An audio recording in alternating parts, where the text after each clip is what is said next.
이상한 강사 속에도 다 있네 진짜. 예. 우리 김 교수님 한 가지 모르는 거 있어요. 제가 교회를 개척한 것이 3개가 아니고 하나밖에 안 했어요.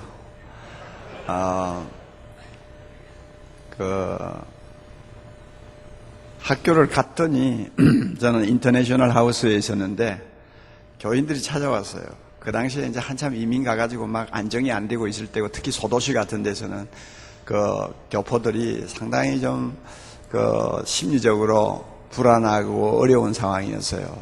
그런데 자기들끼리 교회를 만들라니까 구심점이 안 생기고 하는데, 한국에서 목사가 유학을 온다더라 하는 말을 학교로부터 듣고는 기다리고 있었어요. 그 당시에 켈빈 신학교에서 한국 학생은 저 하나뿐이었거든요. 그냥 느닷없이 찾아와가지고 교회 하재요. 그러니 너무 불쌍하잖아요. 그래서 그러면 내가 조금 공부에 지장이 되더라도 주말은 교회를 위해서 섬기겠습니다. 그렇게 하고 시작을 해가지고 그래서 한 40명 정도 모이는 교회를 한 1년 조금 넘게 했어요. 그러면서 이제 그 교회를 하면서 저 자신이 교포교회 목회가 어떤 것인가 하는 것을 제가 경험을 했죠. 저에게는 전혀 적성이 맞지를 않았어요. 그 대신 이제 제자 훈련을 한 1년 동안 해봤어요. 참 재미있었어요. 그래서 그때 은혜 받은 사람들이 지금도 교회를 지키고 있어요. 지난 9월 달에 30주년이었어요. 저를 초청을 했는데 그만 총회 때문에 걸려가지고 가지를 못했어요. 총회 일이 너무 막 급하고 불이 났으니까 불은 꺼야 되겠고, 그래서 결국 30주년 초청 집회에 가지를 못했는데 그렇게 시간이 없이 어려움을 당하는 교민들도 제자훈련을 통해서 자신들이 변화를 받고 은혜를 받으니까 사람이 달라지고 교포 생활을 하는 자세가 달라지고 나중에 30년이 지나도 변함이 없이 주님을 사랑하는 사람이 되더라 하는 것을 저 자신이 입증할 수 있는 좋은 경험이었습니다. 그리고 이제 세그너 같은 데서는 제가 웨스트민스터 신학교에 가기 전에 조금 인터벌이 있어가지고 거기 가서 좀 섬기려고 갔었어요. 거기에는 원래 교회가 있던 자리인데 교인은 그저 한 40-50명 모이는데 4분의 3이 의사들이었어요. 한인 의사들이었어요. 그러니까 참 목회하기가 어려워요. 제가 몇 개월 있다가 떠나는 곳이지만은 자기들은 궁궐 같은 집을 지어놓고 살면서 목사 사택이라고 얻어놓은 데를 가보니까 미국 가면은 구식주택 있잖아요. 옛날 주택들. 그 옛날 주택에 다락방이 있어요. 다락방. 그래서 밖에서 계단을 타고 올라가면은 그저 침실 같은 거 하나 있고 욕실 하나 있고 그 다음에 부엌 같은 거 하나 있고 붙어있는, 요사이 말로 말하면 오피스 뭐라 그러나 오피스텔, 그것보다도 훨씬 못한 캐캐묵은 그 장소를 목사 사택이라고 얻어놓고 기다리고 있더라고요. 그래서 참 예수를 믿는다고 하지만 근본적으로 안 된 사람들이구나 하고 제가 생각을 했습니다. 그럼에도 불구하고 저는 몇 개월이라도 이 의사들을 제자훈련을 통해서 사람 바로 만들면 참 하나님이 영광을 받으실 것이다 하고 기대를 하고 노력을 했습니다만 결국 시작도 못했어요. 얼마나 깐깐하고 콧대가 높은지 시작을 못했어요. 한 8개월이 있는 동안에 시작을 못했고 목사를 데리고 다니면서 자기들이 얼마나 지금 신나게 살고 있는가만 자랑하는데 여념이 없었어요. 그랬는데 그 가운데 의사 한 분은 제가 떠난 후에 암이 걸려가지고 세상을 떠났고요. 참 30대 후반의 젊은 나이에 너무 아까운 분이 떠나셨고요.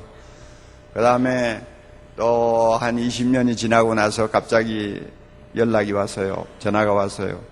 목사님, 우리 남편 돌아가셨어요. 그래 가만히 보니까 그때 교회 다니던 의사였는데 그만 자기 병원에서 갑자기 그냥 권총으로 머리를 쏴가지고 자살해버렸어. 산부인과 의사였는데. 참 여러 가지 험한 꼴을 많이 보았어요. 그리고 저는 거기에 있으면서 미국 이민 가가지고 밑바닥에서부터 출발하는 교민들의 삶이 얼마나 고달픈 삶인가를 내가 한번 체험하기 위해서 중국집에 갔어요. 중국집에 들어가서 아무도 모르게 동네에서부터 한참 떨어진 작은 소도시에 중국집에 들어가서 일을 했습니다. 그럼 나는 기술도 없으니까 일하는 거 빤하잖아요. 그릇 씻는 거예요. 그런데 이놈의 중국집이 좀 안 되는 중국집이면 좀 일이 좀 수월할 텐데 너무너무 잘 되는 집이야. 그래가지고요, 하여튼 저녁 시간 되면은 막 손님들이 그냥 매여 터지게 들어오는데 그 기름이 잔뜩 묻은 쟁반들을 그냥 하늘 높이처럼 쌓아놓고 그걸 계속 씻어대는데, 내하고 캄보디아에서 조종사를 했다고 하는 젊은 친구가 내하고 같이 파트너가 돼서 그릇 씻기를 했어요. 몇 시간을 씻어대는데요. 이런 일을 우리 교민들이 하면서 참 미국의 털을 닦았구나 하는 생각을 하니까 눈물이 날 정도였더라고요. 장갑을 끼고 그릇을 씻는데도요, 한 일주일 씻으니까요, 장갑 안에 있는 손에 막 피부가 다 벗겨지더라고요. 그리고 기계에다 넣어가지고 씻어내도 기름 끼니까 먼저 씻고 나서 기계에다 넣어야 되거든요. 그러니까 그 일이 보통 일이 아니에요. 그래, 밤 12시까지 하고 나서 그 다음에 적당히 청소하고 들어가서 자고 아침에 나와서는 할 일이 없는 줄 알았더니 조개를 깔아, 마늘을 찧어라, 하여튼 시키는 거 다 해야 되는 거예요. 그래가지고 앉아서 조개도 까고, 멸치도 까고,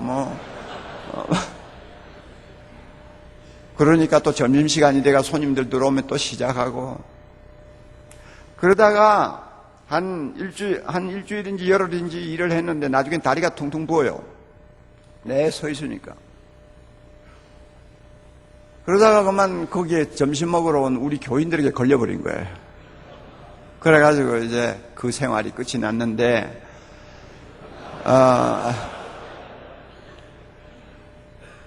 참 여러분, 우리 디아스포라가 되어가지고 세계 도처에서 흩어져가지고 삶을 개척하고 교회를 세워서 신앙생활을 하는 교민들 정말 존경해야 됩니다. 참 그분들이요, 대단한 분들이고 그분들 때문에 한국교회가 참 영적으로 엄청난 은혜를 받고 있고, 우리나라가 정말로 이 좁고 답답한 나라가 그래도 세계를 향해서 눈을 뜨고 뭔가 철이 드는 일에 우리 교민들이 큰 역할을 했습니다. 제가 어쩌다가 지금 이 이야기를 하는지 모르겠는데, 하여튼 저는 교회를 하나 개척했고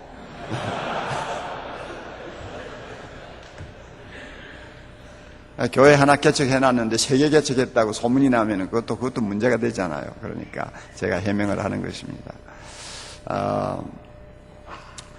우리 좌우로 우리 손 칵 잡고 우리 인사합시다. 당신이 한국교회 소망입니다. 다시 한번, 당신이 한국교회 소망입니다. 한마디 더 합시다. 당신은 세계교회의 소망입니다. 할렐루야. 예. 자, 그 다음에 따라서요. 본질을 붙드는 곳에 길이 있습니다. 본질을 붙드는 곳에 길이 있습니다. 제자 만드는 사역은 목회의 본질입니다. 제자 만드는 사역은 목회의 본질입니다. 거기에 생명 걸어 봅시다. 네. 그런 말을 마음에 탁 담아두고 묵상을 하세요. 그러면 여러분이 교회를 보는 패러다임이 바뀌게 될 것입니다. 목회자는 교회가 무언가를 날마다 물어야 되고 날마다 질문하면서 해답을 얻어야 된다고 제가 말씀을 했어요. 그래서 교회가 무엇이냐를 계속 놓고 실험하고 고민하고 하는 중에 내가 교회를 보는 눈이 자꾸 새롭게 열리고 거기에 따라서 목회 철학이 생기는 것입니다. 목회 철학이 생기는 거예요. 목회 철학이 뭐냐고요? 교회를 움직이는 보이지 않는 힘이에요. 정신이에요. 교회를 움직이는 보이지 않는 비전이에요. 이게 목회 철학입니다. 그러니까 내가 교회를 이렇게 보면 이렇게 보는 식으로 목회 철학이 생기는 거고, 또 교회를 내가 이렇게 본다면 이런 식으로 목회 철학이 생기는 거예요. 그리고 이것도 저것도 없이 교회를 생각지도 안 하고 교회에 대해서 연구도 안 하고 목회 철학도 없는 사람은 할 일 없잖아요. 조그만한 지방교회에서 목회하면 할 일 없지 않아요. 그냥 그러니까 시간 남아 돌아다니면서 못된 짓만 자꾸 하다가 교단도 어렵게 만들고 노예도 어렵게 만들고 신학생들 고소까지 당하게 하고 다 별별 짓을 다 하는 거 아니에요. 여러분들 가운데서 그런 사람들이 생기면 안 돼요. 아예 그런 일 하려면 집어치우고 신학교 떠나서 다른 일 하세요. 건강한 직업 가지고 다른 일 하세요. 왜 목사 되어가지고 왜 안 할 짓을 하고 다녀요? 왜? 뭐가 할 짓이 없어서 목사 타이틀 가지고 하나님의 영광 가리고 많은 영혼들을 괴롭히고 사냥하는 그런 짓을 해요. 또 그런 사람은 강단에 세워놓으면 소리는 더 크게 질러요. 할렐루야는 더 크게 외쳐요. 더 거룩한 채예요. 제가요 너무 답답해가지고요. 오해하지 마세요. 저는 깨끗하다는 말 아니에요. 똑같아요. 우리 한 통 속에 있어요. 지상에 있는 교회가 타락하면 얼마만큼 타락할 수 있겠나 하는 것이 참 궁금했어요. 그리고 하나님은 지상의 교회와 지상의 성직자들이 타락하면 얼마만큼 참아주시나 하는 것을 좀 알고 싶었어요. 그래가지고 필립 샤프의 교회사를 통독을 했다니까. 한 1, 2년 전부터. 그러니까 중세 그 암흑시대에 교회가 타락한 그 수백 년을 제가 한번 훑어봤어요. 그리고 그것은 우파적인 입장에서 쓴 교회사니까 그것만 보아서는 좀 미흡하잖아요. 그러니까 약간 좌파적인 입장에서 쓴 교회사를 또 하나 봤어요. 그게 폴 존슨의 기독교 교회사 1, 2, 3권이에요. 그래서 중세기 교회가 잘못되었을 때 어느 정도 타락할 수 있느냐, 목사가 얼마만큼 곤두박질을 치면서 내리막길로 떨어질 수가 있느냐 하고 봤더니 정말 놀랍대요. 세상 사람 상대가 안 돼요. 거룩한 사람이 타락하고 양심을 잃어버리니까요, 세상 사람하고 비교가 안 돼요. 진짜 마귀가 되더라고요. 내 말이 거짓말이면 교회사 읽어보세요. 그리고 또 하나 놀라운 사실은 하나님은 무지막지하게 참으시더군요. 삽비라와 아나니아를 처리하듯이 처리를 하시면 세상이 금방 천국으로 갈 것 같은데 하나님은 수백 년 동안 가만히 내버렸대요. 그러니까 더 간덩이가 부어가지고 할 짓을 더 하는 거예요. 왜 하나님이 그러시는지 모르겠어요. 이스라엘을 망친 므낫세가, 유대 나라를 망친 므낫세 같은 사람이 한 5개월 정도 임금짓 하다가 하나님 앞에 그렇게 못되게 굴면 당장 그냥 심장마비가 걸려서 하나님이 불러가시더니 해야 되는데 50년 동안 정치를 하도록 내버려 두시는 거 보면 하나님이 계시나 안 계시나 또 이해가 안 될 정도가 있어요. 그런데 성경 보세요. 하나님은 할 수 있으면 모든 사람이 구원받기를 기다리시고 무지무지하게 참으시는 분이에요. 소망이 없어 보이는 사람에게도 하나님에게는 인내의 최대치를 가지고 참아주십니다. 그걸 보고 사람들은 더 담대해져 가지고 하나님이 없는 것처럼 행동을 하잖아요. 교회 안에도 교회 지도자들 가운데서도 그런 사람들이 자꾸 양산되고 있다 그 말이에요. 우리 교단이 왜 이 꼴이 되어 갑니까?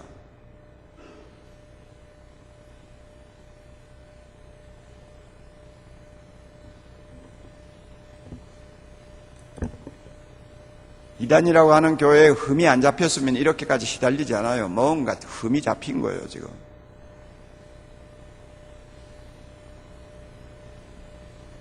그러니 시달리고 고생을 할 수밖에 없죠. 교수도 고생하고 학생도 고생하고 우리 같은 사람들도 고생하고 그 몇 명이나 되는지는 모르지만 흠이 잡힌 사람들 때문에 그러는 거 아니에요. 그러니까 한쪽에서도 원통하니까 자꾸 이제 물고 늘어지는 거죠. 당해야 돼요. 완전히 깨끗해질 때까지 이 십자가는 감수해야 될 것 같아요. 다시 말씀드려요. 선배들을 놓고 잘 배우세요. 목사답지 않게 인생 살려면 지금부터 학교 떠나요. 목사 아니라도 할 일 많아요. 저는 지금 평신도 이야기하지 않아요. 평신도도 목사와 같이 똑같이 주님 앞에 서서 심판받아야 될 귀한 소명자입니다. 평신도 일을 했어도 얼마든지 하나님께 영광 돌릴 수 있어요. 자격도 없는 인간이, 인격도 갖추어지지 아니한 사람이, 성격도 제대로 평상 상식적인 선에서도 통하지 않는 사람들이 신학교 와가지고 목사 감투 쓰고 다니면서 못된 짓을 하고 그러면 안 돼요. 어디 할 짓이 없어 그런 짓을 해요.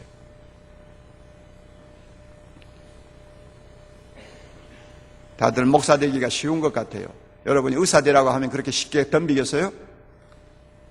법관이 되라고 하면 쉽게 그렇게 하겠다고 덤비겠어요? 너무나 어려우니까 감히 못 덤비잖아요. 그러나 신학교 문 두드리는 것은 조금만 노력하면 될 줄 알고 조금만 잘하면은 사람들에게 대접받는 자리인 줄 알고 쉽게 여러분이 도전하잖아요. 그래서 가슴이 뜨거운 것하고 소명하고는 구별을 못하는 사람들이 너무 많아요.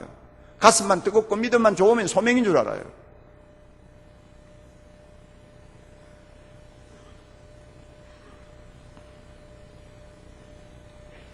지난 시간에는 제가 평신도는 신분의 차이가 없다고 하는 사실을 놓고 교회의 기본 개념을 근거로 해서 말씀을 드렸습니다. 택자의 모임이라고 하는 기본 개념을 놓고 보아도 평신도와 성직자 사이에 신분의 차이가 없고, 성령의 전이라는 개념을 보아도, 그리스도의 몸이라고 하는 개념을 보아도 평신도와 성직자 사이에는 아무런 신분의 차이가 없이 모두가 평등하다. 하나님 앞에는 평등해요. 은혜 앞에는 평등해요. 구원 앞에는 평등해요.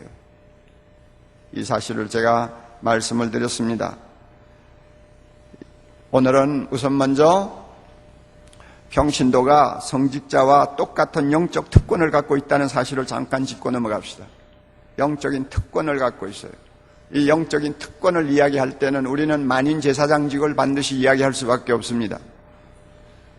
종교개혁자들이, 특히 루터나 칼빈이 참 땅에 묻혀서 먼지가 뽀얗게 덮여있던 위대한 진리 하나를 발굴해서 그것을 가지고 우리에게 큰 소망을 안겨주었습니다. 그것이 모든 크리스찬은 왕같은 제사장이라는 사실입니다. 성직자만 제사장이라고 가르치던 그 중세 암흑 시대에 모든 믿는 자가 다 왕이요 제사장이라고 하는 것을 소리 높여 외쳐서 평신도로 하여금 성직자들로부터 해방을 시켰어요. 예수 그리스도 안에서 우리는 성직자로부터 해방받고 교회의 모든 폭력으로부터 해방받을 수 있다는 사실을 가르쳐 주셨어요. 그래서 우리 모두는 왕이요 제사장입니다. 이 두 마디를 합해서 왕같은 제사장이라고 그래요. 너무나 영광스러운 존재입니다. 하나님이 우리를 엄청난 자리에 앉혀놓으셨어요. 예수님과 함께 왕이요 제사장이요. 그러므로 우리가 예수님 때문에 몇 가지 우리가 절대 포기할 수 없는 특권이 있어요. 첫째 특권은 잘 아시죠? 하나님 앞에 직접 나갈 수 있는 특권이에요. 중간에 그 누구도 끼울 필요가 없어요. 예수 이름 가지고 하나님 앞에 언제든지 나가서 그 영광스러운 존전 앞에 무릎 꿇고 언제든지 하나님과 대면할 수 있고 그 영광을 바라볼 수 있는 특권이 우리에게 있어요. 이것은 목사에게만 있는 특권이 아니에요. 모든 평신도가 다 골고루 갖고 있는 특권입니다. 뿐만 아닙니다. 두 번째로 제사장은 영적 제사를 드리는 특권이 있습니다. 자신의 삶 전부가 하나님이 받으시는 거룩한 제사가 되었어요. 너희 몸을 하나님이 기뻐하시는 거룩한 산제사로 드리라. 이것이 너희가 드릴 영적 예배니라고 말씀하셨죠. 우리의 삶 전부 내버릴 것이 없어요. 죄 짓는 것 아니고 아닌 이상은 우리가 어떤 직업을 가졌든지 우리가 어떤 삶을 살든지 우리의 수준이 어떠하든지 상관없어요. 작은 일이든 큰 일이든 우리의 삶은 전부 다 하나님께 거룩하고 향기로운 제사로 드려지는 거룩한 삶이 되어 있어요. 이거 얼마나 기가 막혀요. 골로새서를 보시든지 또는 에베소서를 보시든지 여러분 보시면 아시죠? 그 당시에 교회 안에 있는 종이라고 하는 것은 노예라는 것을 가리키는 것, 둘로서예요. 자유가 없어요. 주인에게 매여 살아요. 전혀 자신의 권리를 주장할 만한 어떤 능력도 없어요. 말할 줄 아는 당나귀에 지나지 않았어요. 그런 사람도 예수 믿고 하나님 앞으로 돌아오니까 바울이 뭐라고 권고했습니까? 너희들은 주인에게 이제는 사람을 섬기듯이 섬기지 말고 하나님을 섬기듯이 섬기라. 왜냐하면 너희는 하나 주 예수 그리스도를 섬기기 때문이다. 그래서 노예의 삶이 하나님께 드려지는 제사라는 것을 가르쳐 주셨어요. 그리고 너희들이 바로 노예 생활을 하나님 섬기듯이 바로 하면 그것 때문에 주님 앞에 섰을 때 주님이 너희들에게 상급을 주시겠다고 약속하셨습니다. 상급을 받을 수 있는 거룩한 일이 되어버렸어요. 노예의 삶이 상급을 받는 거룩한 하나님의 일이 되어버린 것입니다. 이것은 정말 이해하기 어려운 말이에요. 어떻게 노예 생활이 직업입니까? 어떻게 노예 생활이 삶의 수단입니까? 그것은 어떤 방법으로든지 다 이 세상에서 몰아내야 될 가장 나쁜 악이지 않습니까? 그럼에도 불구하고 예수 믿는 노예들을 보고 칼을 들라고 말을 하지 않았어요. 활을 들고 저항하라고 말을 하지 않았어요. 주인에게 순복하라고 했어요. 주인을 하나님처럼 섬기라고 했어요. 그리고 성실하게 그 일을 하나님의 일로 알고 하면 주님 앞에 가서 상급받는다고 말씀하셨어요. 그 말은 뭡니까? 노예의 일까지도 예수 믿는 사람에게는 거룩한 제사가 된다는 이야기입니다. 그러므로 루트가 말한 것처럼 구두를 꿰매고 있는 구두수선하는 사람의 일이나 설교하는 나나 하나님 앞에서 그 일은 똑같다고 그랬어요. 차이가 없는 거예요. 이거 얼마나 영광스러운 축복입니까? 그러므로 기독교에서 직업에 빈부귀천이 없다는 사상이 나오는 것입니다. 길을 쓰는 미화원이 새벽에 길을 쓸고 나서 일찍 집으로 돌아갈 때 교회에 와서 조용히 앉아서 하나님 오늘 3시부터 나와서 길을 열심히 쓸었는데 사고도 나지 않게 지켜주신 거 감사하고 그래도 이런 직업을 가지고 가족을 부양할 수 있게 해주시니 감사하고 주님의 나라를 위해 헌금할 수 있게 해주시니 감사합니다 하고 기도하고 돌아가는 평신도의 삶하고 설교 준비를 열심히 해서 성도들에게 새벽기도 설교를 하고 성도들을 하루 종일 하나님 앞에 영광 돌릴 수 있도록 영적으로 지도하고 내려와서 앉아서 하나님 앞에 엎드린 목사하고 차이가 있느냐? 차이가 없다고 말해요. 하나님 보시기에 차이가 없어요. 다 거룩한 제사예요.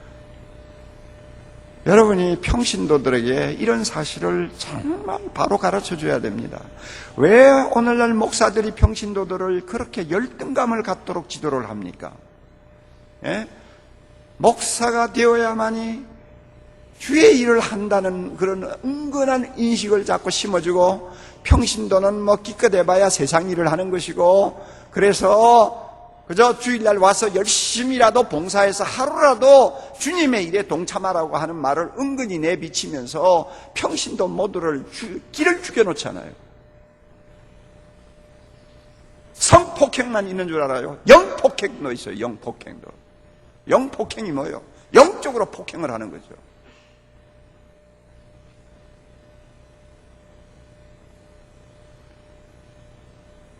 우리 아버지 어머니는 조그마한 논을 가지고 그저 평생을 사신 가난한 농부예요. 식구 6이가 그저 막 입에 풀칠 겨우 할 정도입니다. 그러니까 얼마나 삶이 각박했겠어요. 그러니까 어머니 아버지는 뭐 눈만 뜨면은 들러 나가시죠. 그리고 저도 뭐 초등학교 때부터 지게 지고 다니고 소몰고 다니고 뭐 그 어려운 농촌 생활 하는 거죠. 그런데 우리 어머니는 새벽마다 교회를 꼭 나가셨어요. 그래서 저는 가슴이 뜨거워서 열심히 한참 불 붙을 때는 어머니 옆에 꼭 붙어 자다가 어머니가 일어나시면 벌떡 일어나가지고 같이 새벽기도도 나가고 그랬어요. 그랬는데 우리 어머니가 평소에 교회 가서 기도하는 그 기도하고 주일날 기도하시는 기도하고는 조금 내용이 달랐어요. 어리니까 제가 옆에서 뭐 기도할 거는 없고 엄마 기도 듣는 거죠. 엄마. 하나님 아버지, 이 죄인 용서해 주세요. 일주일 동안 세상 일에 푹 빠졌다가 이제 주일날 주님 앞에 나와 싸우니 이 하루라도 주의 일에 헌신할 수 있도록 도와주세요. 그리고는 일주일 동안 세상 일에만 빠져있던 자신을 하나님 앞에 회개한다고 눈물을 찔끔찔끔 짜면서 울고 있는 어머니를 제가 자주 봤어요. 나는 진짜 그런 기도를 들으면서 아, 그렇구나. 농사 짓는 것도 세상 일이고 하여튼 교회와 떠나서 하는 일은 전부 세상 일이구만. 그러면은 할 수 있는 대로 교회 안에서 빙글빙글 도는 것이 주의 일을 하는 것이겠구나. 어려서 아무것도 모르니까 이제 그런 인상을 강하게 받았어요. 그런데 제가 나중에 신학을 하고 저 자신이 깨닫고 하면서 그 당시에 지도자들이 얼마나 잘못 가르쳐가지고 평신도를 주눅이 들도록 만들었는가. 농사가 하나님이 영광을 받으시는 주의 일이라고 왜 못 가르치느냐 그 말이에요. 자식을 키우느라고 밤낮 없이 시달리는 어머니가 그 일 자체가 하나님의 영광을 위한 거룩한 일이라고 하는 것, 영적 제사가 된다는 것을 왜 못 가르치느냐 그 말이에요.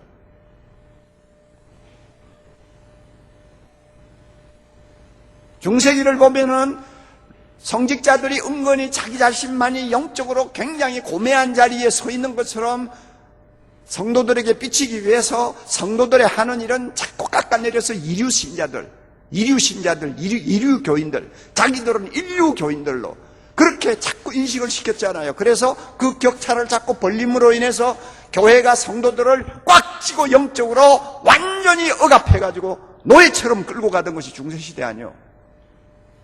왜 오늘날 개신교회에 있는 목사들조차도 그런 영향에서 벗어나지 못하고 평신도들을 열등감을 가지고 살도록 만들고 목사님 하면서 그냥 주의 종 하면서 그냥 모든 것, 농사를 지어도 제일 먼저 난 농사를 가지고 목사님에게 갖다 드려야 그것이 주님에게 드려지는 것이라고 하는 전 근대적인 사고방식을 갖도록 만드느냐 그 말이에요.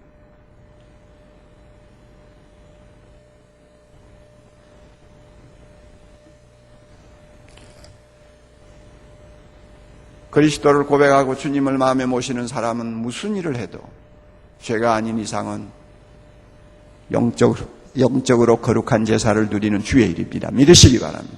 이걸 바로 가르치죠. 여러분들부터 확신을 하세요. 확신하라고요. 신학교 다니고 목사 일을 하니까 나는 주의 일을 한다 하는 그런 건방진 생각은 하지 마세요. 목사 일만 주의 일이 아니에요. 전도사 일만 주의 일이 아니에요. 여러분들보다도 주의 일을 더 성실하게 하는 평신도가 너무나 많아요. 목사는 돈 받아가면서 직업으로 사는 사람 아니에요. 그러므로 하나님 앞에 가서 질적으로 따지면 누가 더 영적으로 제사를 바로 드리느냐 하면 평신도가 훨씬 더 하나님이 기뻐하시는 제사를 드렸다고 주님이 평신도의 오른손 들어줄 거예요. 그런 자세를 갖고 그게 성경적이에요. 그렇게 보아야지.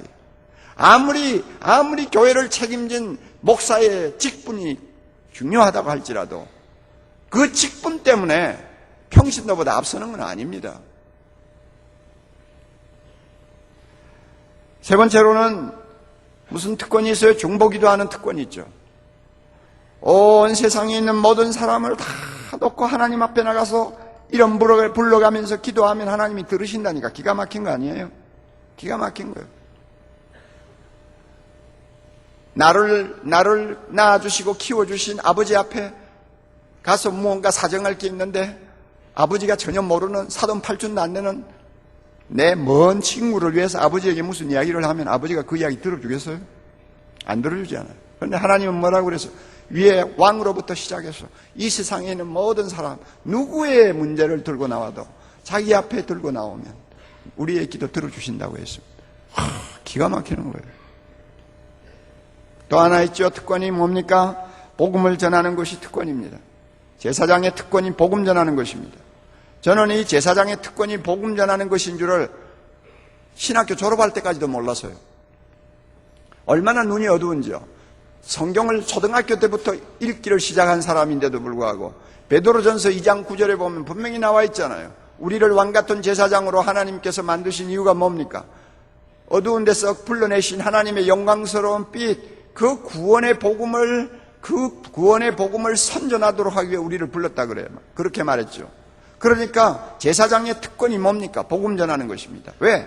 제사장은 하나님과 백성 사이에 서는 사람이에요. 구약시대에 보면 그렇잖아요. 그래서 하나님의 손과 백성의 손을 서로 잡도록 만들고 화해시키는 것이 제사장입니다. 그렇죠? 그러니까 내가 제사장이요. 그러면 내 남편 전도해서 주님 앞으로 인도했으면 남편과 하나님을 화해시키는 제사장이 누굽니까? 내가 되는 거예요. 그래서 로마서 15장에 보면 바울이 그랬죠. 자기가 이방인을 전도해서 예수 믿게 함으로써 이방인을 하나님 앞에 제물로 드렸다고, 제물로 드리는 복음의 제사장이 되었다고 말했어요. 얼마나 이거 영광스러운 이야기인지 모르요. 이런 특권들이 있어요. 그런데 제가 이제 말씀드리는 거 이겁니다. 이런 네 가지 특권이 교역자에게만 있는 겁니까? 교역자만 가지고 있는 거요?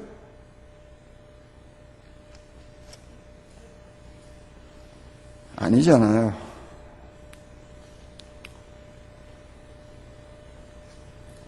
아니잖아요. 평신도가 다 갖고 있는 특권이에요. 이걸 살리자고 말이에요. 이 특권을 극대화시키자고 말이에요. 평신도의 삶에서 이 특권들이 극대화시키도록 해주는 것이 제자훈련이에요. 그래서 열등감에서 벗어나도록 만들어야 돼요.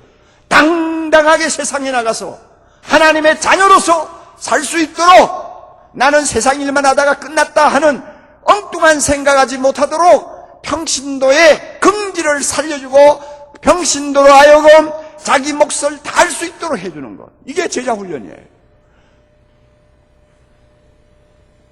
그래서 이사야가 예수님이 탄생하기 600여 년 전에 본 환상, 그리스도의 나라가 임하고 교회가 정식으로 세상 앞에 모습을 드러내는 그때가 되면 아무리 세상 사람 보기에 작은 자라도 강국을 이루고 약한 자라도 강국을 이루고 작은 자라도 천을 이루는 놀라운 일들이 일어날 것이라고 이사야가 말씀했는데, 그대로 평신도를 키워야 되는 거예요. 사람 보기에는 형편없는 존재 같아도 예수 믿고 나서 그 형편없는 존재가 세상을 뒤집어 놓는 놀라운 하나님의 손이 될 수 있는 거예요. 평신도를 그렇게 키우자고 말이에요.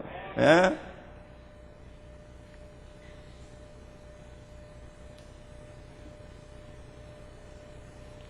그렇다면 이렇게 특권을 가진 평신도가 세상에 있으면서 특별히 이제 주님 앞에 영광을 돌리게 되는데요. 이 평신도가 제대로 섰을 때에 교회를 중심으로 해야 되는 중요한 역할이 또 몇 가지 있어요. 중요한 역할이 몇 가지가 있어요.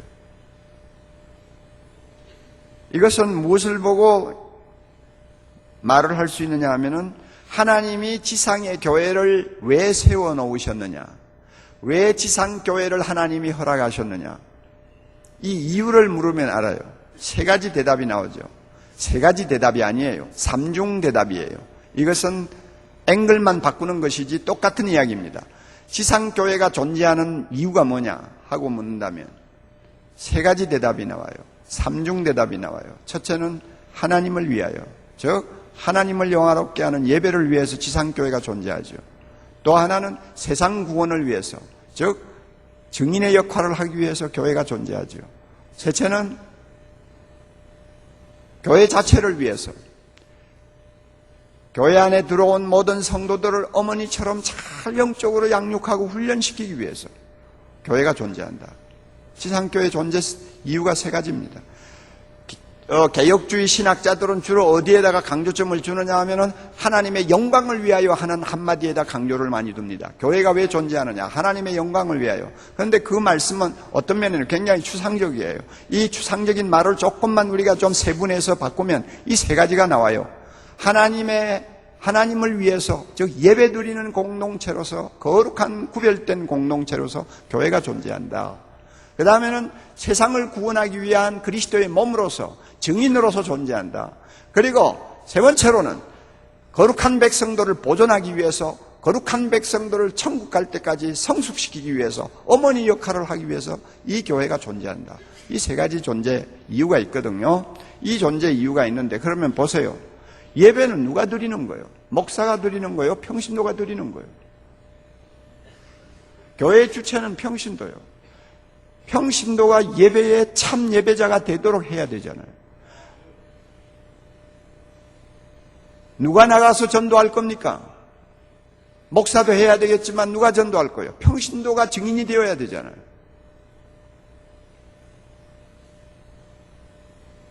누구를 어머니로서 교회가 양육하고 세워야 됩니까? 훈련시켜야 됩니까? 평신도 아니에요. 그러니까 세상에 지상교회가 존재하는 이유를 가만히 보아도 평신도의 역할이 어떤 것이라는 것을 우리는 금방 알 수가 있다고 말이에요. 이왕 예배 이야기가 나왔으니까 한마디 합시다.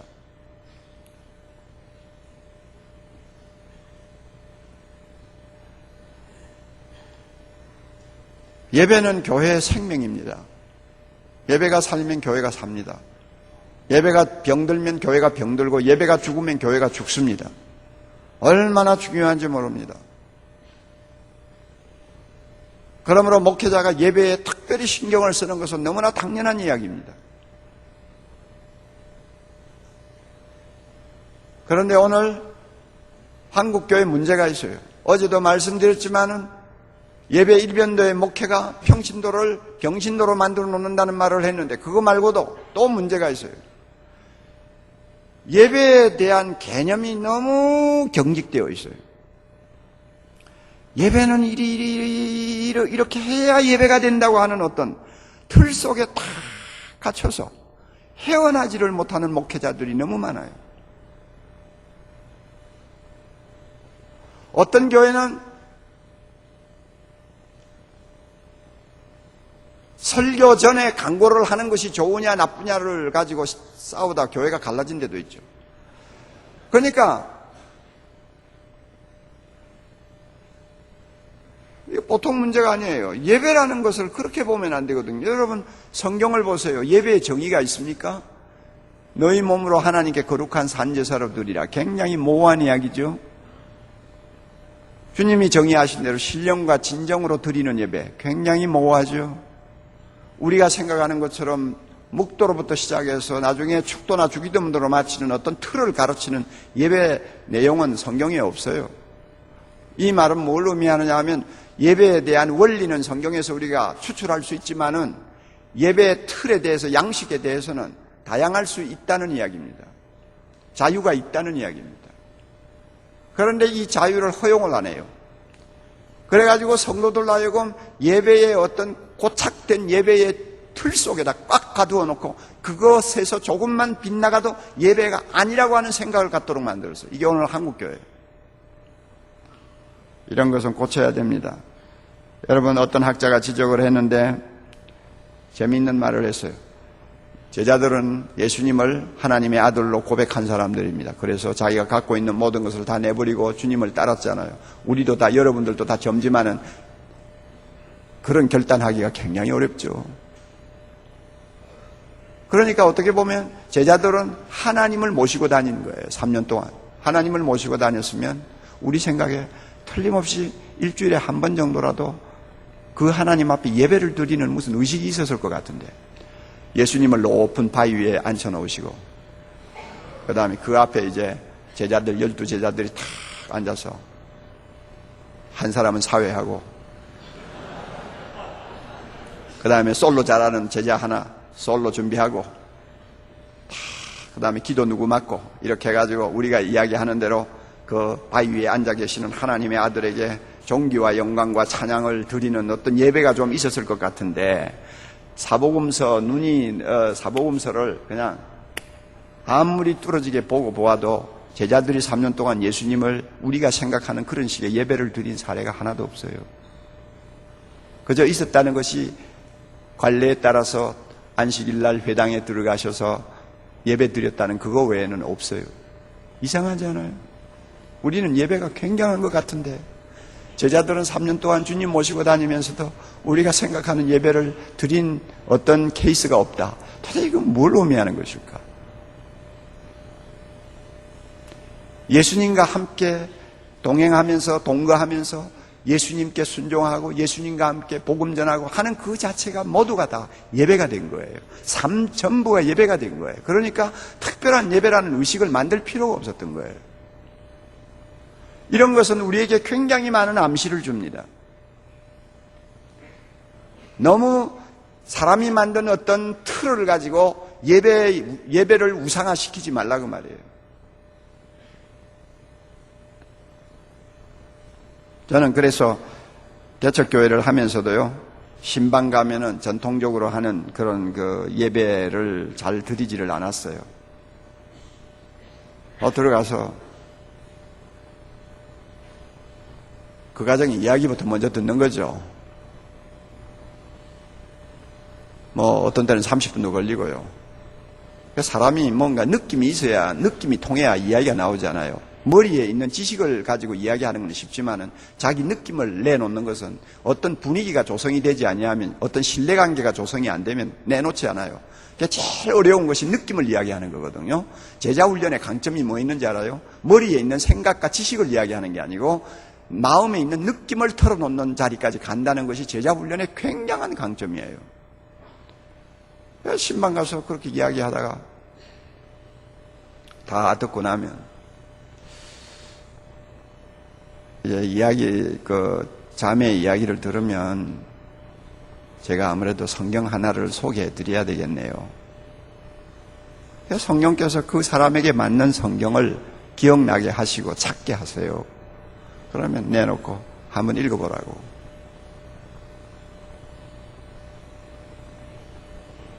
어떻게 생각되느냐고. 이런 식이에요. 두 사람이 앉아서 찬송 부르는 것도 어색하지 않아요. 남의 부인하고 둘이서 앉아가지고 찬송 부르고. 하나님도 그건 이해를 하시죠. 그건 여자가 음대나 다녀서 소리가 좋으면 괜찮은데 그것도 안 되고 하면 그거 이상하잖아요. 그러니까 꼭 찬송을 불러야 한다는 그런 어떤 규율에도 매일 없고, 자, 성경 읽으세요. 어떠세요? 느끼는 대로, 깨닫는 대로 말해보세요. 그래, 그거 가지고 또 한참 이야기하다 보면 부인이 스스로 깨닫게 되는 거예요.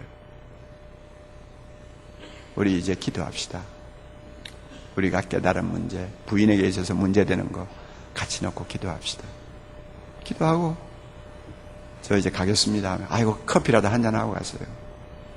커피 주면 마시면 가고, 안 주면 그냥 가고.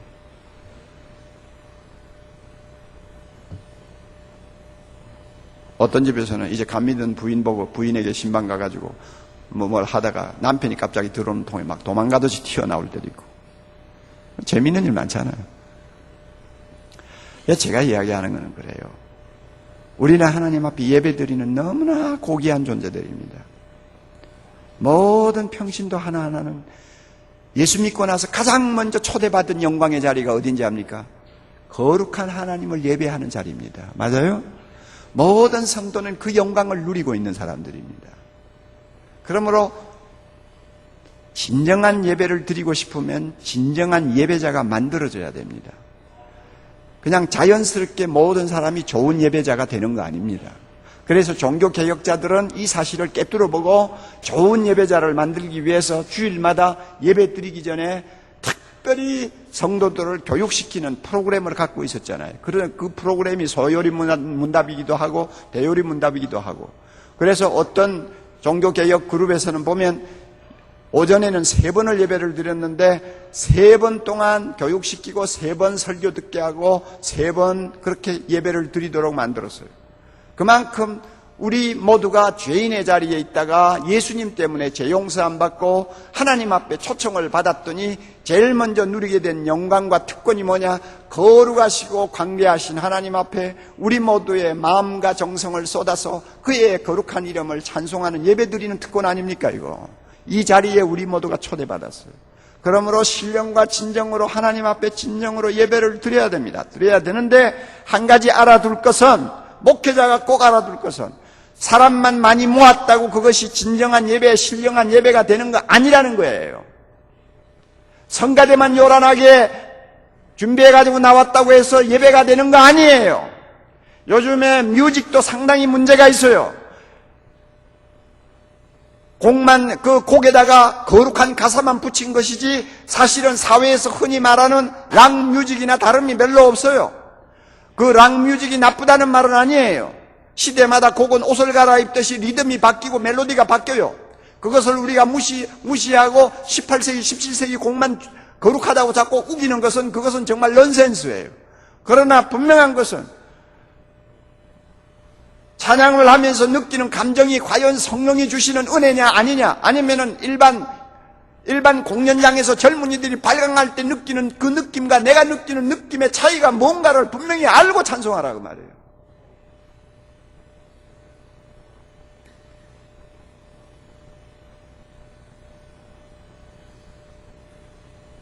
하나님을 만나고 나오는 사람은 변화가 일어납니다. 모세의 얼굴에는 광채가 환하게 비쳤습니다. 하나님을 진정으로 예배하고 진정으로 찬양을 통해서 하나님의 이름을 높인 사람은 예배 마치고 나오면 그 인격에 어떤 흔적이 남습니다. 그 삶에 어떤 흔적이 보입니다. 점점 사람이 달라지고 주님을 닮아가는 어떤 모습들이 보입니다. 그러나 오늘날 예배는 마치고 나면 끝나는 거고 마치고 나면 파장이에요. 남는 것이 없어요.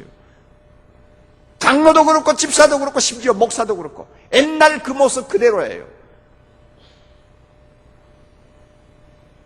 진정으로 하나님을 대면하는 예배를 못 드렸다는 이야기죠. 그러므로 좋은 예배를 드리는 책임이 평신도에게 있어요. 그러면 정말 예배다운 예배를 드리도록 만들기 위해서는 평신도로 하여금 좋은 예배자가 되게 해야 합니다. 이 책임이 목회자에게 있어요. 자, 제자훈련 여러분 100명 모이는 교회인데 제자훈련 100명 모인다고 해서 100명을 다 제자훈련을 시키기는 어렵죠. 주님도 제자를 고르기 위해서 밤새도록 기도하면서 선택을 하셨는데 그냥 아무나 막 데리고 와서 제자훈련 시킬 수는 없죠. 막 제자훈련을 만약에 100명 중에 30명을 시켰다고 합시다. 그러면 그 30명이 제자훈련을 통해서 변화가 일어났어요. 가장 중요한 것은 좋은 예배자가 됐어요. 그러면 100명 중에 30명이 끼어 있어요. 그 좋은 예배자들이 예배의 분위기를 주도합니다. 은혜를 좌우합니다. 그러면 그런 교회는 가면 예배의 모든 분위기가 다른 교회하고는 느끼지 못하는 것이 있어요. 좋은 예배자가 많아질수록 하나님이 영광 받으시는 예배를 드릴 수 있습니다. 그러면 좋은 예배자를 만들기 위해서는 어떻게 해야 되느냐? 목사가 희생해야 합니다. 아무리 가운을 걸치고 자기 혼자 요란하게 꾸미고 나와도요, 예배자가 나쁘면 그 예배는 하나님이 받으신 예배가 되기가 어떤 때는 어려워요. 그러나 목사가 평소에 좋은 예배자가 되도록 교인들을 철저하게 훈련시키고 정말로 하나님 앞에 나오면은 자신의 마음과 몸과 정성을 다하여 주님을 사랑한다고 고백할 수 있도록 만들 수만 있다면 예배는 자동적으로 좋은 예배가 되는 거고 하나님이 영광을 받으시는 거예요. 그러므로 평신도가 얼마나 중요합니까?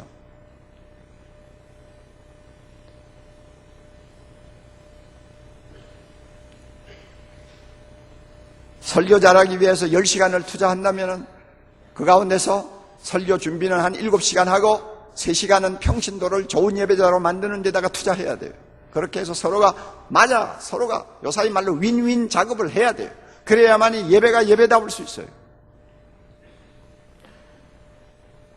전도도 마찬가지 아닙니까? 세상을 구원하기 위해서 지상교회가 존재한다. 그럼 누가 나가 전도할 겁니까? 평신도가 나가 전도해야죠.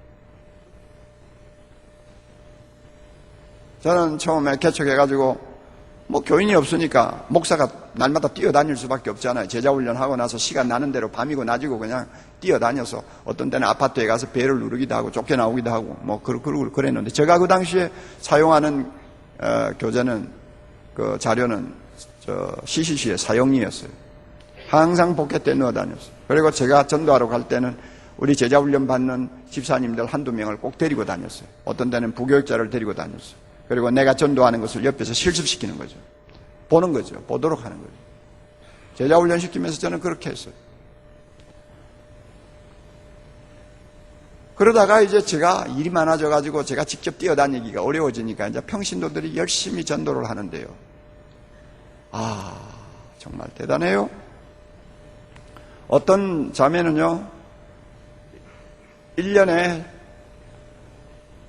100몇십 명을 전도를 했는데요. 처음부터 노트에다가 자기 전도한 사람을 다 적다가 나중에는 숫자가 너무 많아지니까 그만 기록하는 것을 중단해버렸어요. 시간만 나면 이웃을 다니면서 전도하는데 하나님이 능력을 주셔서 그런지요. 그 자매를 통해서 100명이 넘는 사람이 예수 믿고 돌아온다. 자, 여러분, 평신도 제대로 훈련시켜 놓으니까 한 사람이 100명이 넘는 사람을 전도한다. 상상을 할 수 있어요, 여러분?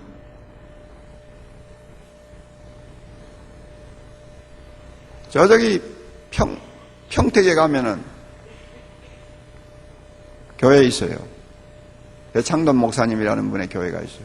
그 교회 평택, 그것도 중심부가 아니고 언저리에서 개척을 시작했어요. 그러니까 평택 변두리에서 개척을 시작했는데 그 교회가 되겠어요? 다 쓰러져가는 옛날 고옥을 하나 사가지고 사택으로 쓰면서 교인을 데리고 시작을 했는데 교인이라고 해봐야 고작 몇 사람 안 되는 거예요. 몇 년 동안 애를 쓰고 애를 쓰다가 교회가 성장을 안 하니까 지쳐서 아주 탈진 상태에 빠졌는데 평신도를 깨운다 제자훈련 세미나 소식을 듣고는 달려왔어요. 그게 벌써 한 17년 전이에요. 거기에서 그 사람이 교회를 보는 패러다임이 바뀌었어요. 돌아갔어요. 제자훈련 시작했어요. 부인 4사람을 데리고 시작했어요. 한 사람은 국민학교 교사인데 학교에서 싸움 잘하기로 유명한 여자예요. 한 사람은 술집 마담하다가 술집이 안 돼가지고 걷어치우고 놀고 있는 여자예요. 또 한 사람은 뭔지나 지금 기억이 안 나요. 그 다음에 한 사람은 자기 사모예요.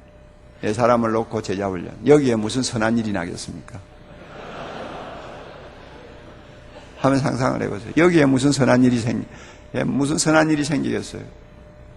그런데 이 한 사람 한 사람만 바로 정말 주님이 기뻐하시는 제자로 만들면 우리 교회는 달라질 수 있다 하는 그 확신 가지고 제자훈련을 시키는데 얼마나 부인 4명을 데리고 열중을 했는지 어떤 때는 5시간을 제자훈련을 시킨 때도 있대요. 그런데요, 하나님의 이름 묘해요. 제자훈련을 통해서요, 은혜를 받으니까 싸움 잘하던 국민학교 교사가 사람이 달라졌어요. 그래서 학교 안에서 저 사람 좀 이상해졌다 소문이 나기 시작했어요. 그래서 이리저리 소문이 나니까 말을 하게 되잖아요. 자기 동료에게 말하고 이리저리 말을 하다 보니까 동료들 중에 예수 믿겠다고 따라 나오는 사람이 생기는 거예요. 그리고 그 사나웠던 담임 선생님이 너무 온순해지니까 학생들이 감동을 받고 집에 가서 부모에게 자기 선생 이야기를 하고 촌지를 받던 그 선생이 촌지도 거부하고 뭔가 확 달라지니까 부모들이 감동을 받았어요. 그래가 애들이 따라서 교회를 나오는 거예요. 애가 나오니까 나중에 부모가 연결이 되는 거예요. 술집 하다가 그만둔 여자가 변화되어 가지고 이 집 저 집 다니면서 발은 넓잖아요. 발은 넓으니까 전도해요. 전도해가지고 사람들이 하나씩 돌아와요. 여러분요, 참 희한하죠. 그 교회 지금 아마 1,000몇백 명 모이죠. 교회당 얼마나 잘 지었는지 몰라요. 2년 전인가 3년 전인가 제가 가서 입당 예배를 봐주었어요. 그래서 그분이 그 배 목사님이 저에게 편지를 보내서 카드를 하나 보냈어요. 1년 전인가요. 목사님, 저는 이 세상에서 예수님을 만난 것 빼놓고 가장 중요한 만남은 옥 목사님과의 만남이라고 늘 생각합니다. 그랬더라고요. 자기 부인이 생각하면 섭섭하겠지만 여러분 상상이 돼요? 평신도가 제자리에 서면 교회가 일어서는 것, 교회가 부흥하는 건 문제가 안 돼요. 평신도를 묶어놓고 목사 혼자 장구치고 북치자니까 힘이 드는 거지. 그렇잖아요. 그리고 교회는 평신도를 양육하는 어머니라고 그랬죠. 칼빈의 교회론의 중심이에요. 인간은 나태하고 인간은 여러 가지 악습에 시달리는 존재이기 때문에 그냥 내버려 두면은 아무리 믿음 좋은 사람이라도 나중에 병들고 타락하고 교회를 떠날 수밖에 없으니까 하나님이 교회를 세우시고 어머니의 품으로서 그들을 품에 안고 하나님의 말씀으로 교육하고 양육하고 그래서 주님을 닮아가는 사람으로 만들기 위해서 지상에 교회를 주셨다고 그랬어요. 이게 교회예요. 그런데 여러분, 오늘날 한국교회 목회자들이 교인을, 성도들을 그리스도의 제자 만들기 위해서 얼마나 투자합니까? 얼마나 투자하느냐 그 말이에요. 투자하는 방법으로 한번 계산하려면 시간, 한 주간 시간을 어떻게 배당해서 쓰고 있는가를 보면 금방 알아요. 가장 많이 시간을 투자하는 것이 아마 설교겠죠. 그 다음에는 행정이겠죠. 그 다음에는 신방이겠죠. 그 다음에는 뭐 바깥에 여러 가지 행사겠죠. 그러면 교인 하나하나를 붙들고 정말로 주님이 기뻐하시는 제자가 되도록 하기 위해서 심혈을 기울이는 훈련이나 교육에는 어느 정도 투자하느냐? 미국 교회 목사님들 조사해 보니까 제일 하치예요. 일주일 전체 시간의 5%도 안 돼요. 그리고 대부분이 그 일은 부교육자나 밑에 있는 사람 시켜버리고 자기는 손 떼고 아예 간섭도 안 해요. 오늘 한국교회, 크고 작은 교회를 막론하고 한번 물어봅시다. 당신이 당신 교회 다니는 평신도 하나를 위해서 얼마만큼 시간 투자합니까?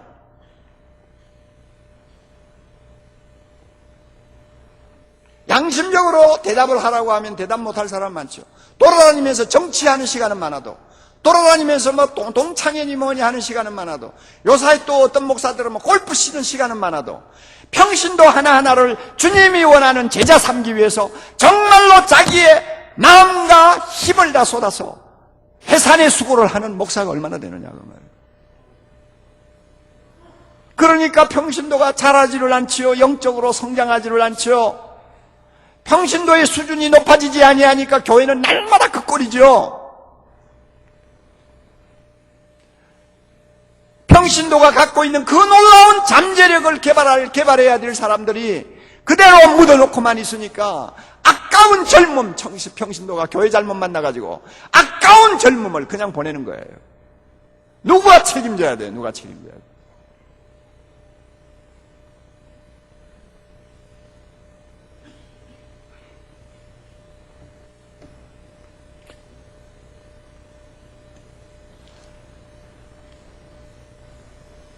여러분 앞으로 한국교회를 갱신하기를 원합니까? 21세기를 한번 감당할 수 있는 교회가 되기를 원합니까? 여러분이 그렇게 원하면 자꾸 뭐라고 할까? 너무 원초적인 이야기만 하지 마세요. 산에 가서 풀뿌리를 잡고 막 그냥 밤새도록 기도해서 성령의 능력만 받으면은 막 그냥 불이 떨어지고 제자훈련 2년 동안 해도 안 되던 일이 막 1시간에 끝난다 막 이런 식으로 여러분이 자꾸 생각을 하는데요. 이거는요.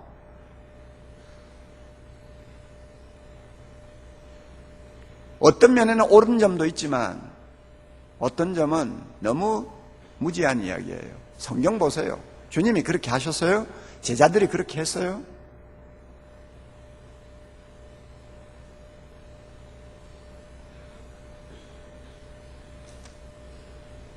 한 영혼을 위해서 얼마만큼 내가 투자하느냐, 거기에 따라서 교회가 달라질 수 있고 목회가 달라질 수 있는데 중요한 일을 다 그냥 제쳐놓고 비본질적인 것에만 너무 집착한다고 말해요. 이게 목사의 타락이에요. 타락이요.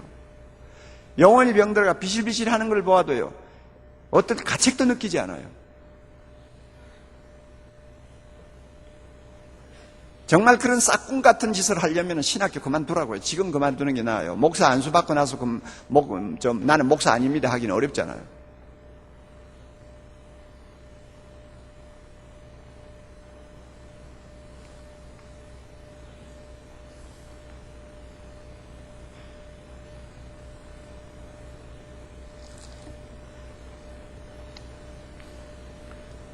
그래서 이렇게요, 평신도가 교회에서 할 수 있는 역할이 이렇게 대단해요.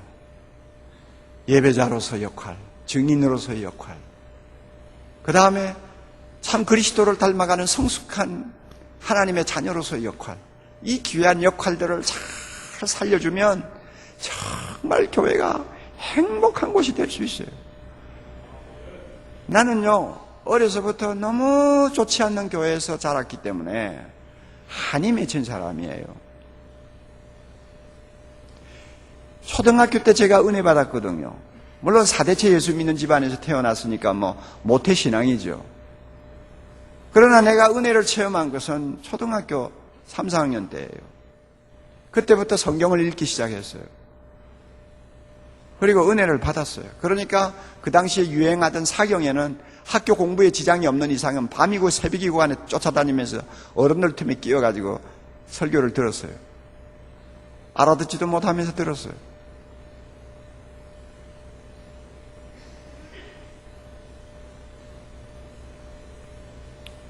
그런데 제가 어린 시절을 보내던 그 교회 안에는 장로님을 위시해서 그 몇 분들이 그렇게 자리를 잡고 참 어려움을 많이 끼쳤어요. 제가 말씀드렸죠. 굉장히 어려움을 많이 끼쳤어요. 거기서 제가 절망을 한 거예요. 그리고 나서 부산으로 나와가지고 학교 다니면서 다니던 교회들 보면 다들 비슷비슷할 때가 있어요. 서울로 와가지고 대학 다니고 신학교 다니면서 이 교회 가보고 저 교회 가봤는데 거의 다 비슷한 문제예요.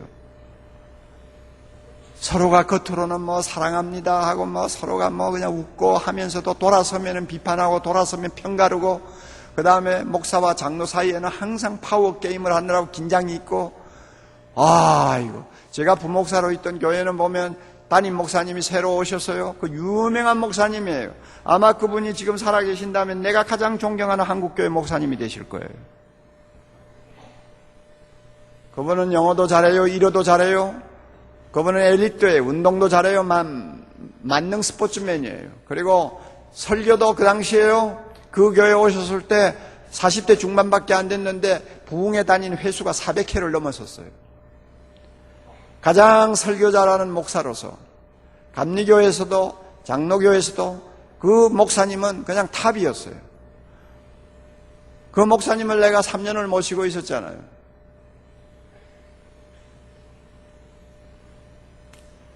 둘이서 차 탁구도 많이 쳤어요. 명동거리에 다니면서 그 외에 그 번데기 같은 거 길가에 팔잖아요.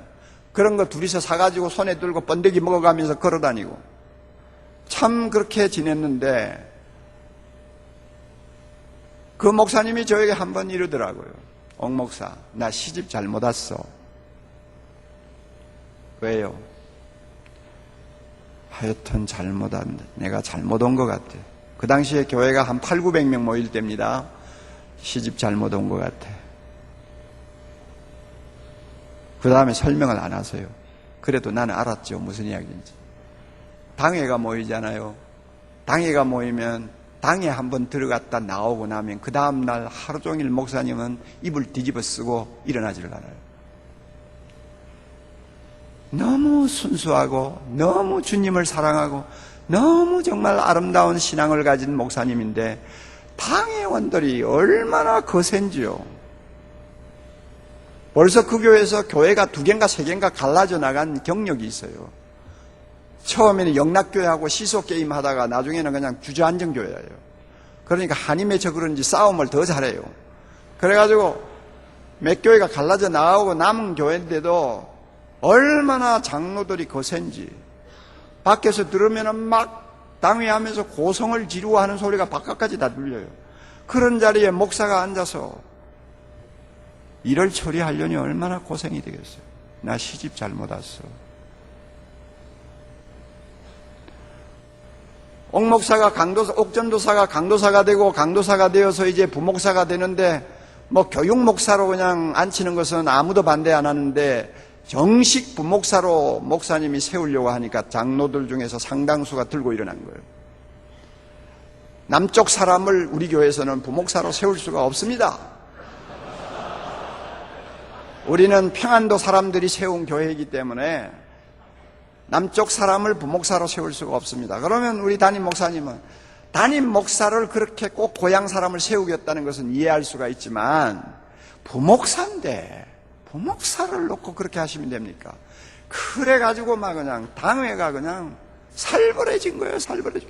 그러니까 그런 분위기 안에서 목사님이 얼마나 힘들겠어요.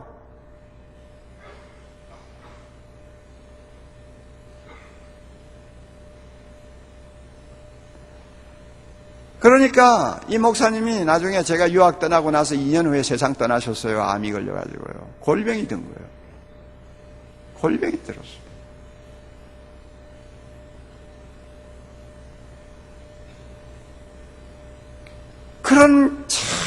어려운 교회 훈련을 시켜서 장로들을 좀 바꾸어 놓고 권사들을 좀 바꾸어 놓을 수만 있으면 좋는데, 이 목사님은 또 제자 훈련에 대한 비전이 없는 사람이고 설교를 워낙 잘하니까 설교 하나면 다 된다고 생각한 사람인데, 그렇게 좋은 설교를 듣고도 사람이 안 변하는 거예요. 그런데 대학부는 제자 훈련을 통해서 막 그냥 불꽃 튀듯이 일어나면서 대학생들이 확확 변하니까 오히려 대학생들을 놓고 저거 뭐가 이단이 되는 거 아니냐 하고 이제 욕을 하는 판국이 됐어요. 옥 목사도 이상하게 지금 몰리기 시작한 거예요. 그러니까 대학생들은 또 기분이 나빠가지고 주일 예배 보고 나오면은, 목사님 오늘 그 예배 시간에 기도하신 장로님 계시잖아요. 그분 중생 받은 것 같지 않지 않아요?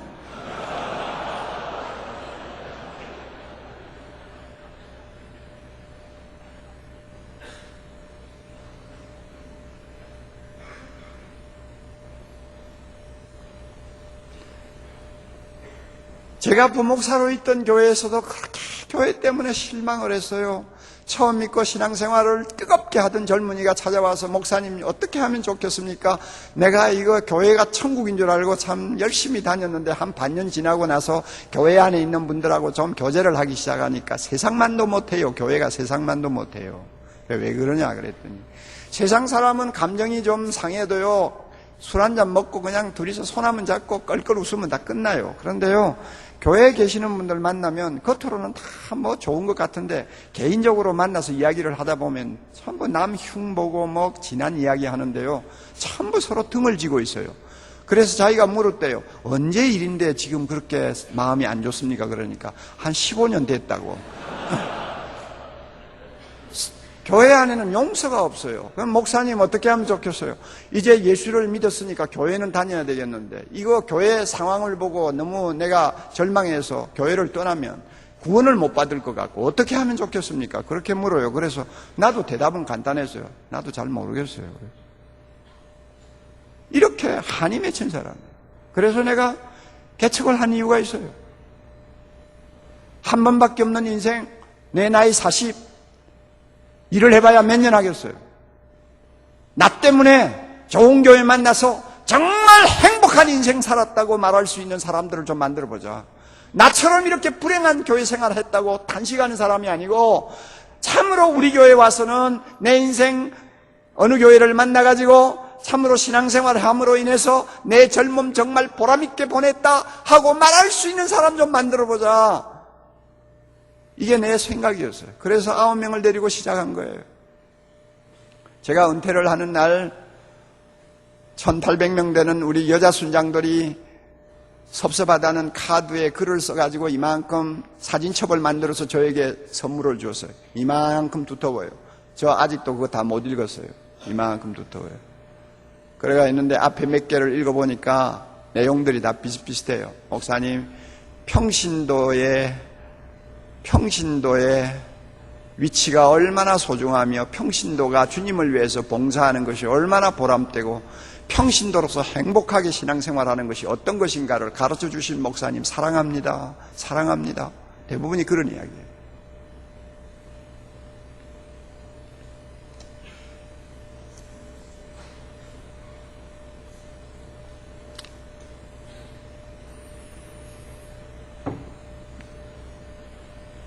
이제 목회 좀 제대로 하는 목사님들이 자꾸 늘어나요.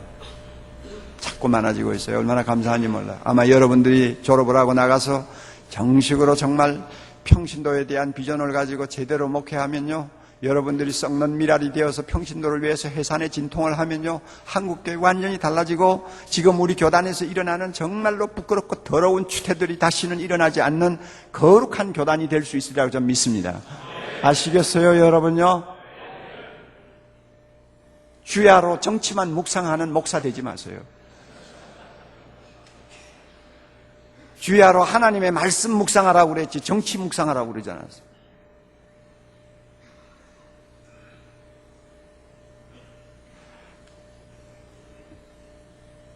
자, 여러분, 지금 이 시간이 내가 지금 언제까지 끝나나? 지금 이 야단났네. 진짜 중요한 이야기가 있는데 저녁 시간으로 미루자니까 야단났네. 오늘 저녁 참 없죠? 네. 하여튼 12시 반까지는 끝내줄 테니까, 시간 12시 반이죠? 예. 찬양 하나요. 내 평생 사는 동안 주 찬양하리. 여호와 하나님 내 주를 찬양하리. 주님을 묵상하며 즐겁도다. 내 영혼 주 안에서 참 기쁘리. 내 영혼아 주님을 송축하라. 내 영혼아 주님을 찬양하라. 내 영혼아 주님을 송축하라. 내 영혼아 주님을 찬양하라. 다시 한번 내 평생 사는 동안 주 찬양하리. 여호와 하나님 내 주를 찬양하. 할렐루야. 주님을 묵상하며 즐겁도다. 내 영혼 주 안에서 참 기쁘리. 그렇습니다. 내 영혼아 주님을 송축하라. 내 영혼아 주님을 찬양하라. 내 영혼아 주님을 송축하라. 내 영혼아 주님을 찬양하라. 할렐루야. 자, 평신도가 신분상으로도 목회자와 차이가 없고 평신도에게 특별한 특권이 있고 평신도가 교회에서 할 수 있는 놀라운 역할들이 있다는 것을 우리가 알았는데, 그럼에도 불구하고 이것 때문에 평신도를 제자훈련을 꼭 시켜야 되느냐 하고 물었을 때에 저에게는 아직도 자신감이 없었어요. 신학적으로 좀 더 확고한 어떤 대답이 좀 필요한 것 같아요. 평신도를 정말로 제자훈련을 시키려면, 그래서 그 사람들로 하여금 사역의 동력자를 삼고 한평생 그 평신도 동력자들과 손잡고 수많은 브리스길라와 아굴라와 같은 분들과 함께 하나님의 몸된 교회를 일으켜서 수많은 사람이 교회를 통해서 구원만 받을 뿐만 아니라 행복하고 보람된 인생을 살도록 만들려면 좀 더 강한 도전이 필요한데, 그 강한 도전이 신학적으로 뭐냐 하는 것이 저에게 마지막으로 남은 숙제였어요. 그래서 고민을 많이 했어요. 켈빈 신학교 도서관에서 아무리 뒤지고 뒤져도 제가 원하는 답이 나오지를 않았어요. 그리고 웨스트민스터 신학교, 이제 필라델피아에 있는 신학교니까 좀 낫겠지 하고 갔더니 거기서 뒤지고 뒤져도 말이 제대로 잘 되지를 않아요. 답이 잘 안 나와요. 왜냐하면 그런 보수적인 에어리아에 있는 신학교일수록 이 평신도에 대한 의식이 상당히 좀 빈약해요.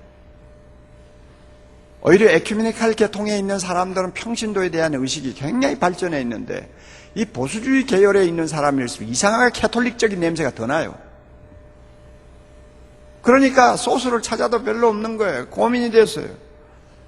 필라델피아에서는 그 목회학 박사과정을 처음 시작해가지고 한국인으로서는 처음으로 시험 쳐가지고 들어갔는데, 그 좀 평신도를 왜 제자훈련 시켜야 되겠느냐 하는 문제를 가지고 좀 논문도 쓰고, 나름대로 제가 이제 해답을 얻어서 그 해답을 가지고 한국으로 가가지고 개척교회를 해서 정말 일반 교회 목회자들을, 일반 목회에서도 제자훈련이 가능하다는 것을 좀 보여주고 싶은데, 근거가 내가 원하는 것을 찾을 수가 없는 거예요. 그래서 고민하면서 자주 서점을 들렸어요. 학교 안에 있는 서점을 들렸어요. 그런데 어느 날 서점에 들어갔는데 빙 둘러봤어요. 그런데 가끔 그렇잖아요. 평소에 지나가다가도 지나갈 때는 보이지 않던 것이 어떤 날에 보이는 경우가 있잖아요. 미문에 있는 안전뱅이를 요한과 베드로가 그날 처음 바뀌었어요. 날마다 지나다니면서도 눈에 안 들어왔죠. 그러다가 어느 날 들어왔잖아요. 그렇죠? 서점을 도는데 The Church라고 하는 책이 딱 눈에 들어오는 거예요. 페이퍼백으로 된 책인데 꽤 두터워요. 이 책이 없었던 것 같은데 어디서 나왔지 하고는 쑥 빼보니까 교회론이에요. The Church. 저자를 보니까 한스 킹이에요. 아이커. 캐톨릭 신학자인데. 캐톨릭 신학자가 쓴 교회론을 이 보수 골통인 웨스트민스터 신학교에 책방에다 꽂아 놓는다. 이건 뭐가 의미가 있는가 보다. 그래서 그걸 빼가지고 목차를 쭉 보고 그 다음에 내가 평소에 관심을 갖고 찾고 있던 소스가 있나 없나 하고 봤더니 거기에 놀라운 사실이, 놀라운 챕터가 있는 거예요. 그래서 그 자리에 앉아서 읽었어요. 해답이 거기에 있는 거예요. 제 마음에 있는 짙은 구름이 갈라지기 시작하고 찬란한 햇살이 내 마음을 비추기 시작하는 느낌을 받았어요. 왜 평신도를 예수의 제자로 만들어야 되느냐? 물론 예수님이 명령하셨으니까 해야 되겠지만은 신학적으로 확고한 근거가 뭐냐? 거기에 나오는 대답이었어요. 얼마나 신나는지 책을 사가지고 들어와가지고는 막 처음부터 그냥 읽어댔어요. 캐톨릭 신학자든지 로마교회 신학자든지 그게 문제가 아니야. 내용만 분명하면 되니까. 읽었는데 세상에 캐톨릭 신학자가 그런 교회론을 쓸 수 있다는 것은 난 상상을 초월하는 이야기예요. 그래서 나중에 교수들에게도 물어보고 알아보니까 한스킹이 The Church를 쓰고 나서 캐톨릭 계열에서는 이단으로 몰렸잖아요. 네. 그런데 반면에 프로테스탄트에서는 쌍수로 환영을 받았잖아요. 그 별난 사람이네. 내가 속으로 별난 사람이네. 근데 그 내용을 읽어보니까 세상에 너무너무 좋은 책이에요. 한번 읽어보세요. 우리 한국에는 아직도 완전히 번역이 안 돼 있어요. 그러나 그것을 요약한 매뉴얼이 번역이 됐어요. 유동식 교수가 번역을 해놨어요. 조그마한 책이에요. 시중에 가서 찾으면 있을 거예요. 그 책을 한번 먼저 읽어보세요.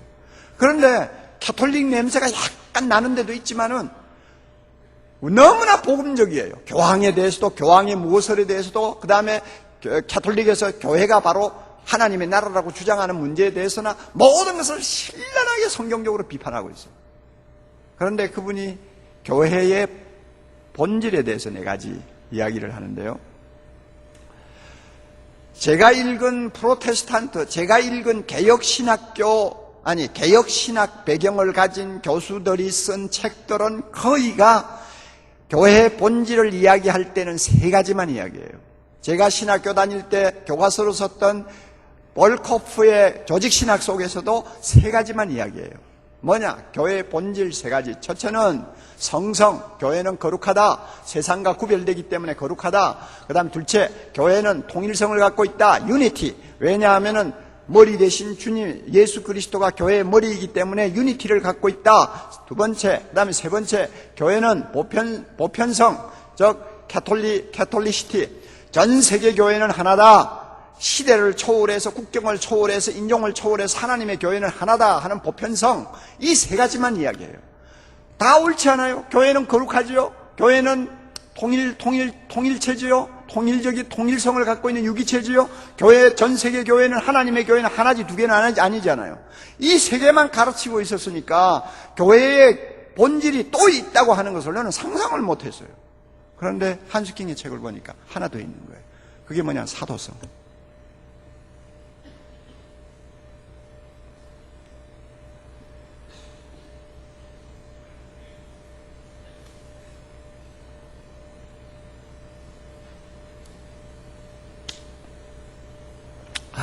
참 사도성이 뭔지 이제 조금 설명해 드릴게요.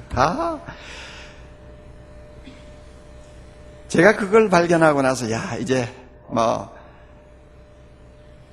목회학 박사학위 코스웍만 마치고 이제 내가 들어가서 개척한다 이렇게 생각했어요. 한 400~500명 모이는 기성교회에서 저를 기다리고 있었지만 별로 관심이 없었어요. 내 나이 40에 이제 가서 제대로 하려면 개척교회 해서 고생이 되지만 처음부터 제자훈련 목회를 한번 해봐야 되겠다 이렇게 딱 결정했어요. 여러분 한 가지를 알아두세요.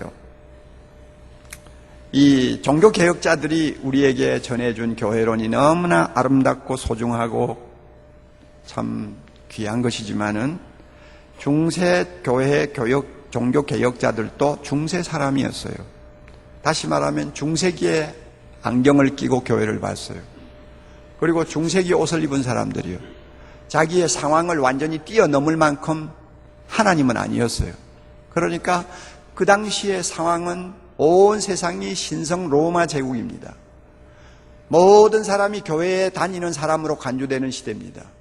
그렇기 때문에 종교개혁자들의 관심사는 거짓된 교회에서 참된 교회를 구별해내는 것이 초미의 관심사였어요. 그래서 여러분들이 켈빈의 참된 교회 표지를 보면 말씀이 바로 선포되고 성례가 성경적으로 바로 시행되고 그 다음에 권징이 바로 시행되는 것이 교회다, 참교회다 하고 이야기했잖아요. 그렇게 참교회를 구별해내는 데다가 신경을 쓰는 교회론을 쓰다가 보니까 그 교회론이 소극적인 교회론이 되어버렸어요.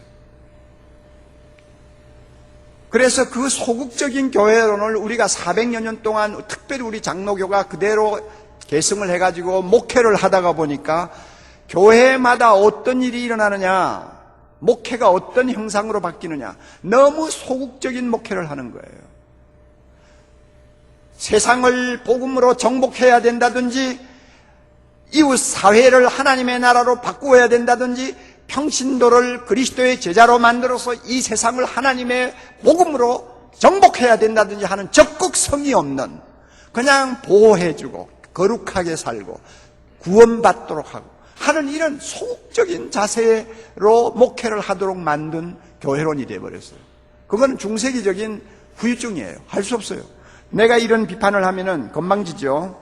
무슨 자격으로 종교개혁자들을 비판해요? 그러니까 제가 몇 사람 예를 들죠. 스티픈 닐이라고 하는 아주 대단한 신학자가 있습니다. 1970년대 한참 활동하던 사람인데 영국 성공회 출신이에요. 선교사면서 신학자입니다. 그 사람이 종교개혁자들의 교회론을 놓고 이렇게 비판했어요. 정적 개념에 입각하여 만들어진 낙후된 교회론이다. 정적 개념이라는 것은 온 세상이 그리스도화되어 있는 상황에서 만들어진 교회론이기 때문에 21세기와 같은 전투적인 이런 상황에서는 큰 힘을 발휘할 수 없는 소극적인 낙후된 교회론이다. 이렇게 비판했어요. 스티픈 닐은 굉장히 복음주의자입니다. 그 다음에 또 하나, 해리 보우라고 하는 유명한 학자가 있습니다. 이분도 선교사면서 학자입니다. 미국의 리폼드 교회의 배경을 갖고 있는 사람이에요. 그리고 그분이 쓴 책 가운데서 펜티코스트 앤드 미션 같은 것은 굉장히 클래식입니다. 그런데 이분도 이런 말을 했어요. 종교개혁자들에게는 예수님의 대사명이 12제자들이 죽고 나자마자 함께 무덤에 들어가 버렸다. 그래서 대사명이 그 다음으로 그 다음 세대로 계승이 되지 못했다 하는 평을 했어요. 굉장히 이것은 과격한 평이에요. 종교개혁자들이 무슨 대사명에 대해서 말을 안 한 것도 아니고 전도하라는 말도 안 한 거 아니에요. 그런데 강조점이 거기에 가 있지를 못했다는 이야기입니다. 그러니까 대사명, 너희는 가서 모든 족속으로 제자를 삼으라 하는 이 사명은 전부 12제자에게만 해당되는 말씀으로 삐칠 수밖에 없도록 취급했다는 말이에요. 그리고 제자들이 세상을 떠난 다음에 이 세상에 나타난 모든 교회의 그 대사명이 그대로 계승이 되지를 못하게 만들었다 하는 이야기입니다. 일리가 있는 이야기예요. 또 하나, 존 피터라고 하는 학자가 있습니다. 이 사람은 미국의 호프 신학교 출신이고 하버드 대학에서 철학 박사를 받은 사람인데 그 배경은 리폼드 신학입니다. 그 사람은 이런 말을 했어요. 종교개혁자들의 교회로는 성경적이기는 하지만은 성교적인 콘텍스트에서 나온 교회로는 아니었다 그랬어요. 초대교회의 교회는 어떤 상황에서 교회론이 형성이 되었습니까? 죽기 아니면 살기 아니에요. 소수의 교회가 등장하면서 전 세계를 상대로 해가지고 싸워서 이겨야만이 살아남을 수 있는 전투적인 상황이었죠. 그런데 중세기는 온 세계가 기독교가 국교화된 세상이었어요. 그러니까 초대교회 성경에서 말씀하는 교회는 전투하는 교회인데 전문적인 선교사가 없어도 모든 평신도가 복음을 위해서 죽을 각오를 하고 세상을 산 교회인데 중세기 종교개혁자들이 쓴 교회로는 모든 사람이 예수 믿는다는 것을 전제로 하고 쓴 교회론이기 때문에 선교적인 콘텍스트가 빠졌다 그 말이에요. 그러니까 20세기, 21세기에 그 교회론대로 따라가기에는 교회가 너무 힘이 없다는 이야기예요. 그러면 이렇게 중세기 교회 종교 개혁자들이 교회론을 이렇게 소극적으로 쓴 이유가 어디 있느냐? 제가 볼 때는 사도성을 등한히 했기 때문이라고 봅니다. 사도성을 등한히 하고 무시했어요. 사도성이 뭔지 아세요? 오늘 시간이 쫓기기 때문에 제가 많이 말을 못해요. 사도성이 뭔지 아세요? 교회는 사도들의 터 위에 세워졌다. 이게 사도성이에요. 노라고 할 사람이 있어요? 그 다음에 사도성이 뭔지 아세요? 예수님이 제자들을 놓고 말했어요. 내 아버지께서 나를 세상에 보내신 것 같이 나도 너희를 보내노라. 교회는 세상으로 보냄을 받은 사람들입니다. 사도라는 말은 보냄을 받았다는 의미죠. 이 두 가지 의미가 있어요. 사도들의 터 위에 세워졌어. 그리고 사도들처럼 세상으로 보냄을 받았어요. 이게 사도성이에요. 이거를 무시한다는 것은 말도 안 되죠. 그렇게 천재적인 종교개혁자들이 그걸 무시한다니까. 말이 안 되죠. 근데 왜 무시했느냐? 종교개혁이 일어나자마자 로마 캐톨릭이 자기 교회의 정통성을 주장하기 위해서 항상 깃발로 들고 나오는 것이 무엇인지 알아요? 사도성이었어요. 교황의 정통성도 사도성을 가지고 이야기를 하고, 베드로 성전을 짓는 것도 사도성을 가지고 이야기하고, 이단을 탄압하기 위해서 내세우는 명분도 사도성을 가지고, 우리가 사도의 계승자, 우리만이 정통적으로 사도의 뒤를 이은 정통교회라는 것을 그들이 강조하다 보니까 종교개혁자들의 귀에는 이게 막 신물이 나는 거예요. 아무리 좋은 말이라도 남용하고 오용하면 듣기가 싫어지지 않아요. 그래서요, 종교개혁자들이 사도성을 할 수 있으면 거리를 두려고 하는 흔적들이 많아요. 그리고 종교개혁자들의 뒤를 이은 개혁주의 신학자들이 거의 대부분이 사도성을 언급을 안 하려고 나와요. 그러니까 내가 뒤지는 책에서 사도성에 대해서 찾지를 못했죠. 그러나 그것은 종교개혁자들이 인간이기 때문에 부득불 피할 수 없는 하나의 약점이었고요.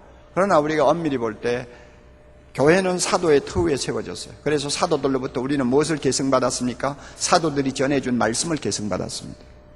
복음을 계승받았어요. 우리는 그 복음을 받고 믿고 배우고 실천하고 있어요. 우리는 그렇게 하고 있어요. 그 다음에 우리는 사도들로부터 무엇을 계승받았습니까? 사도들의 사역을 계승받았습니다. 사도들이 예수님 앞에서 명령을 받았어요. 너희는 온 천하에 다니면서 복음을 전파하라. 모든 족속으로 제자를 삼으라. 이 말씀을 사도들이 받고 그 말씀에 순종하느라고 그들은 순교까지 하면서 한평생을 살았어요. 그러면 사도들이 죽고 나서는 그 명령은 다 끝났느냐? 아니잖아요. 사도들이 지상에 남겨놓은 교회의 모든 성도들이 그 사역을 계승하는 거 아닙니까? 그러니까 사도성이 뭐냐? 사도들이 전해준 복음을 그대로 계승하는 거고, 사도들이 헌신하던 그 사역을 그대로 계승하는 것이 사도성이에요. 그런데 문제는 어디 있느냐? 오늘날 교회가 어디에 문제가 있느냐? 하나님의 말씀, 사도들이 전해준 이 말씀은 모든 평신도가 다 계승한다고 믿고, 가톨릭은 평신도들에게 성경을 씌워주지 아니함에도 불구하고 종교개혁자들 후예들은 성경 말씀을 각 나라의 모국어로 번역을 해서 평신도 하나하나에게 다 씌워주면서 이 말씀을 읽으라, 배우라, 외우라, 믿으라, 다 그렇게 가르치잖아요. 이거 하나는 잘했어요. 잘했는데 무엇을 안 했느냐? 사도들이 예수님에게서 받은 사역, 너희는 가서 모든 족속으로 제자를 삼으라, 온 천하에 다니며 복음을 전하라 하는 사역은 평신도에게 그 명령은 주어지지 않았다고 가르치는 식으로 오늘날까지 나왔어요. 그것은 특별한 소명을 받은 목사나 선교사에게만 해당되는 하나님의 명령인 것처럼 가르쳤어요. 다시 말하면 평신도는 소명이 없는 사람들로 가르쳤어요. 여러분, 제 이야기를 이해를 하는지 모르겠어요. 제가 결혼할 때만 해도요, 앞으로 목사 되겠다는 사람은 처녀 구하기가 상당히 어려웠어요. 교회마다 좀 똑똑한 총각들은 다 앞으로 장로 되겠다는 사람들이에요.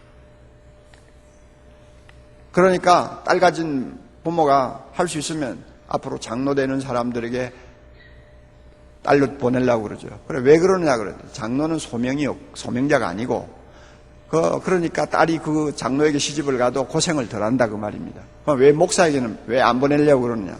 목사 될 사람은 다 소명자니까 딸이 거기에 가면 소명자로서 평생을 살아야 되니 얼마나 고생이 심합니까? 그러니까 할 수 있으면은 뭐 교회 안에서 대접받고 소명 때문에 고민 안 하고 살아도 되는 장로 쪽에 가는 게 낫죠. 그래가지고 목사는요, 나만 빼놓고요, 나만 빼놓고 대부분이 시집가지 못하는 여자들 구제해 주세요. 지금부터 여러분 40년 전 이야기예요. 장난이 아니에요. 요즘에는 가만히 신학생들 보면, 커플들이 보면 부인들 좋더라고요. 뭐 인물도 빤빤하고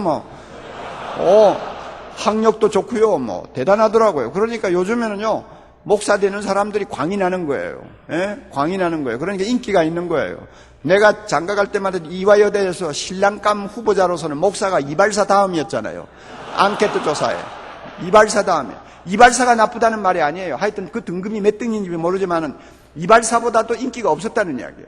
그런데 요즘에는요, 내가 요즘에는 정확하게 몰라요. 한 7, 8년 전만 해도요, 목사 후보 이화여대 같은 데서 설문조사하면은 아무리 나쁘게 나와도 세 번째, 네 번째. 광이 나는 거죠. 그런데요, 이게 틀려먹었단 말이에요. 여러분, 목사도 소명자입니다. 물론 특별 소명자라고도 할 수 있어요. 그러나 평신도는 뭡니까? 소명 없습니까? 있습니까? 소명자지요. 평신도도 소명자지요. 사도성의 입각에서 보면 평신도들도 다 한 사람 빠짐없이 사도들의 사도성을 계승한 사람이에요. 그래서 사도들이 전해준 말씀을 그대로 받아야 되는 사람이고, 사도들이 평생 순교까지 하면서 순종했던 예수님의 명령을 그대로 순종하고 헌신해야 되는 소명자들이에요. 그래서 제자훈련이 뭡니까? 당신도 소명자입니다 하는 것을 깨우쳐주는 거예요. 그래서 제가 이 사도성을 발견하고 나서 됐어, 내가 가서 이제 평신도들 데리고 제자훈련하면서 당신도 옥목사와 똑같이 소명자라는 거 잊지 마시오. 당신 뭐 사업 잘하고 돈 잘 번다고 그것으로 만족하고 헌금이나 조금 하면 되는 줄 알고 생각하지 마세요. 당신의 삶은 소명자예요. 베드로가 주님 앞에 천하에 다니면서 복음 전하라고 명령 받은 것과 똑같이 당신도 이 세상을 구원하라는 명령을 받은 소명자니까 당신의 삶 전부가 하나님 앞에 드려지는 제사가 되기를 원하면 복음을 전하는 소명자가 되세요. 자신 있게 가르치는 거예요. 그러니까 제가 제자훈련 할 맛이 났죠. 신학적으로 근거가 분명해졌으니까. 그럼에도 불구하고 평신도는 당신은 뭐 그냥 교회만 다니고 헌금이나 좀 하면 됩니다. 목사 순종 잘하면 됩니다. 그 정도로 가르치면서 그저 교회 안이 평안하기를 바라는 그런 목회자. 여러분, 정말 부탁합니다. 그런 목회자 되지 마세요. 주님이 영광을 받지를 못합니다.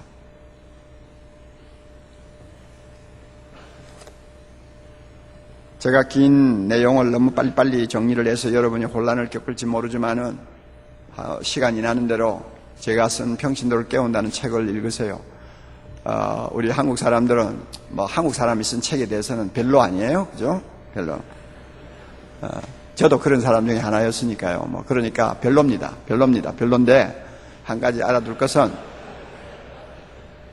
일본 목회자들이 세미나를 마치고 가서 이제 제자훈련을 하는데 1년에 한 번씩 일본 하코네라고 하는 관광지에서 제자훈련하는 목회자들이 전국적으로 모여가지고 컨벤션을 해요. 제가 벌써 10번째 다녀왔는데요. 목사님들 만나면요, 이런 이야기 가끔 해요. 목사님, 제가 세미나 마치고 왔어요. 목사님 책을 얼마나 많이 읽었는지 너덜너덜하게 읽었어요. 그런 사람들이 있어요. 참 열심히 공부를 하세요. 일본어로 번역된 지는 오래됐거든요. 그런데 우리 한국 사람들은 잘 안 읽어요. 잘 안 읽고 제목만 쭉 훑어보고 막 그렇게 나면. 그런데 하나님께서 무슨 일을 하시려고 그러는지 모르지만요, 영국에서 영어판이 나온 지가 벌써 3년 됐고요. 그 다음에 인도에서 영어판이 또 이번에 출판하고요. 불란서판이 지금 내년 5월달에 출간 기념회를 해요. 불어권을 사용하는 아프리카 국가가 28개 국가가 되잖아요. 그러니까 선교사들이 사용할 수 있는 거예요. 그리고 이제 제가 7월달에 알젠신 브라질을 가는데 포르투갈어와 스페인어로도 지금 번역돼 출판이 됩니다. 그리고 알젠신에 있는, 브라질에 있는 5,000개 장로교회 총회장이, 4년 임기 총회장이 지난번 세미나에 다녀갔어요. 그리고 러시아어가 지금 준비 중에 있고, 중국어는 벌써 번역돼가지고 지금 지하에 돌고 있고요. 그러니까,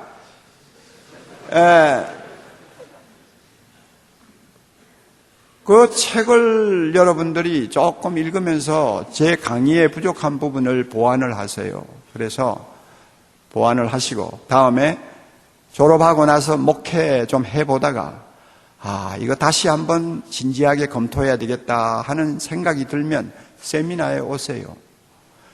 제가 합동신학교에서 5년 동안 강의를 하면서 제자훈련에 관해서 강의를 한 일이 있는데 그때 학생들이 잘 안 들었어요.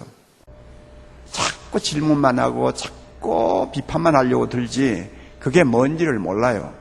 목회를 안 해보니까. 그래서 제가 신학생들에게는 제자훈련 강의를 안 하겠다고 작심을 했어요. 그래서 이때까지 안 했어요. 이유가 있어요. 현장을 모르니까. 그게 무엇을 의미하는지를 모르는 거예요. 그런데 그때 저에게 강의 들었던 사람들이 졸업을 하고 한 15년 이상 목회를 하는데 잘하는 사람이 별로 없었어요. 신통치를 않았어요. 그러니까 한 15년 지나서 세미나에 뛰어오더라고요. 너무 늦었죠. 그러나 부산의 호산나교의 최홍준 목사 같은 사람은 물론 저 밑에 있는 부목사였으니까 그러기는 하지만 그렇게 조건이 안 좋은 교회에 가가지고 오늘날 부산에서 두 번째로 큰 교회 이루었잖아요. 지금 이제 5월달에 완공되는 그 교회당에 들어가면 아마 엄청난 파워를 가질 거예요. 죽기 살기로 제자훈련해서 그 무시무시한 장로들을 완전히 바꿔놨잖아요.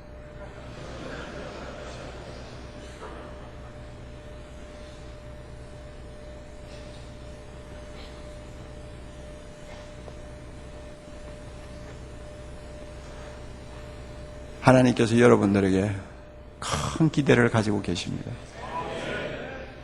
우리 세대가 교회를 너무 병들게 만들었으니까 여러분들이 그 병을 치유할 수 있는 세대가 돼야 돼요. 특별히 우리 교단. 그러기 위해서는 여러분들이 평신도를 보는 시각이 바뀌지 않는 이상은 대안이 없습니다. 앞으로 이 부분에서 여러분들이 다시 한번 깊이 인식하고 그냥 지나가는 말로 듣지 말고요. 하나님께서 주시는 음성으로 들으시고 여러분의 사역에 하나님의 큰 은혜가 있기를 바랍니다. 기도하십시다. 기도하십시다.